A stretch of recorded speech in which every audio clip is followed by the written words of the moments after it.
Hi guys, my name is Caitlin, so I'm a stay-at-home mom and I do furniture on the side. I'm going to be redoing an end table and I'm going to show you guys how you can just do like a quick transformation of a piece of furniture, especially a small one. And so if you guys are interested in seeing how I do that, then just keep watching.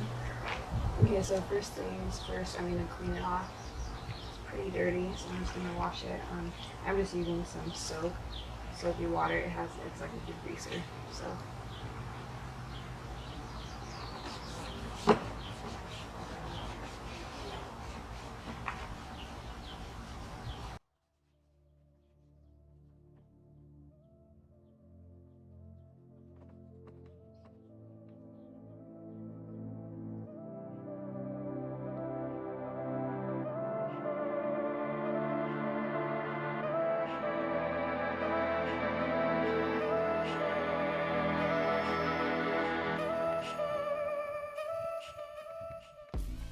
Okay, so I got it all cleaned off, and then I'm just going to go around with a wet washcloth and wipe it all up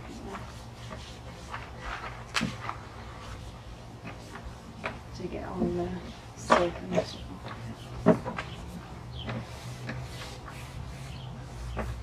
Okay, now I'm going to sand the top, and I'm hoping that there's real wood and that it looks good underneath, so we'll see.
Okay, so I got the sides and the top all sanded, and now I'm going to rough up the sides with sandpaper, and I used a 60 for the top, a 60 grit, just so you guys know, and I'll probably go back over the top too at least 1 or 2 more times with the lower grit, just to smooth out the wood. Okay, so I'm just going to go ahead and like sand the top 2 more times before I do the body.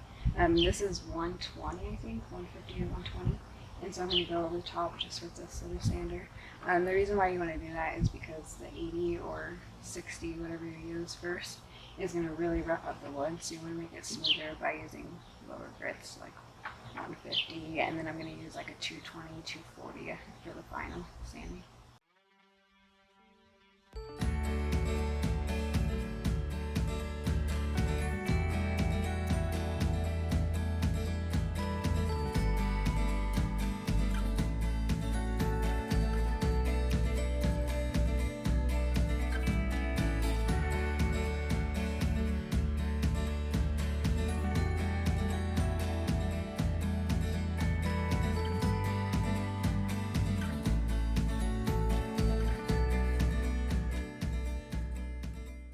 Okay, I'm going to prime it and paint it while it's upside down, but I need to tighten the legs really quick because they're super loose. If you notice that it's wobbly, that's because they're not tightened.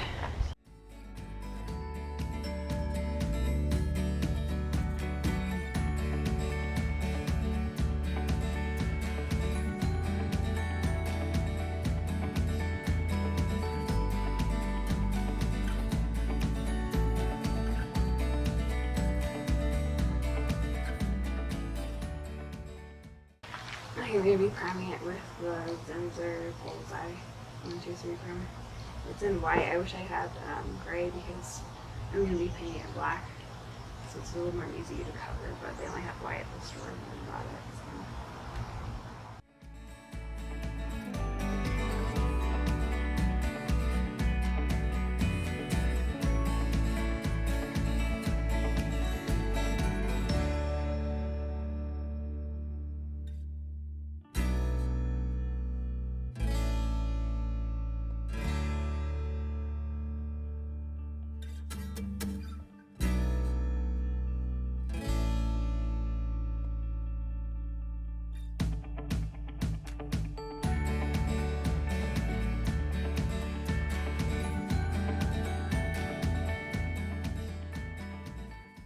Okay, so I finished painting the primer on. I put 2 coats of that, and then I put like a 3rd coat in the areas where the paint was kind of coming off from the previous paint job. But anyway, so I'm going to start painting now. I made my own chalk paint out of some Benjamin Moore black paint. So yeah, I'm going to start doing that. I don't know how many coats, probably like 2 to 3.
So the other day my camera died, and so I was able to finish the inside of the legs. I did like 3 coats total on the inside, and now I just need to finish the outside of the legs and the body, and then I need to do the top or the bottom of the top.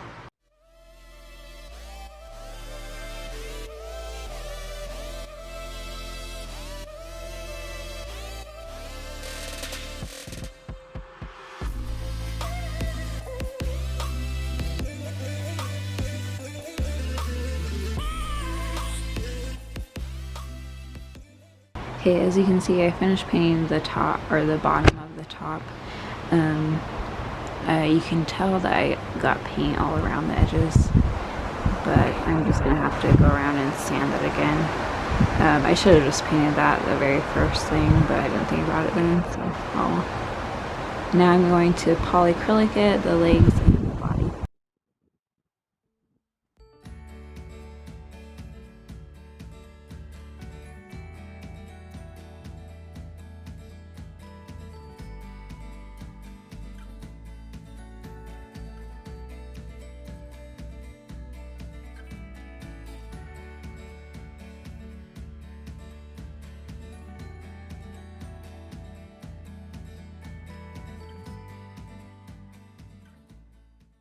Okay, so the stain kind of turned out a little more like pinkish than I wanted. Now it's kind of hard to see right there. It's kind of like grayish, pinkish color, so I'm going to stain it with Early American over that.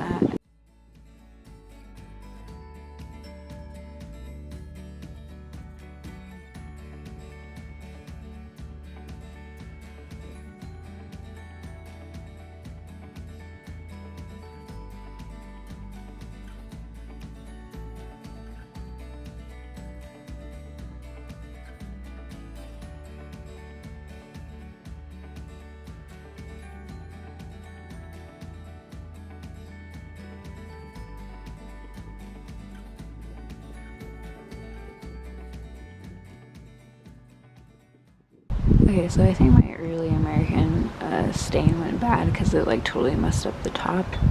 So I had to sand off some of it, not completely, but some of it. It was just like sticky and weird. So anyway, I put that gray beige back on top of the Early American. And I know in the sliding it doesn't look that great, but in person it looks pretty good now. So thank goodness. Now I just need to polyacrylic the top, and it is done, which is really exciting. I feel like I could have done it or gotten it done in 2 days if the top hadn't have gone weird. So not too bad though, over 3 days.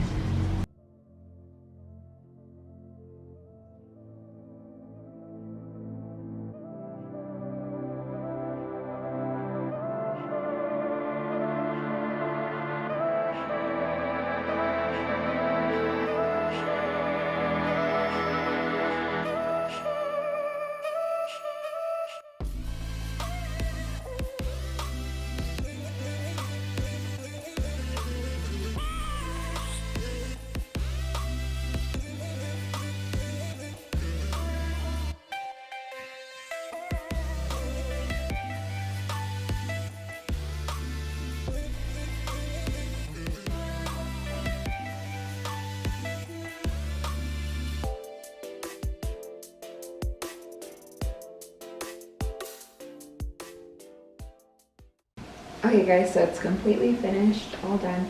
I finished polyacrylicing it, and I put 2 coats total on it. I usually like to put at least 2 coats on anything that I'm doing, just because if you don't get it like thick enough in one area, or if you just miss a spot, you can go over it a second time. So I did that twice.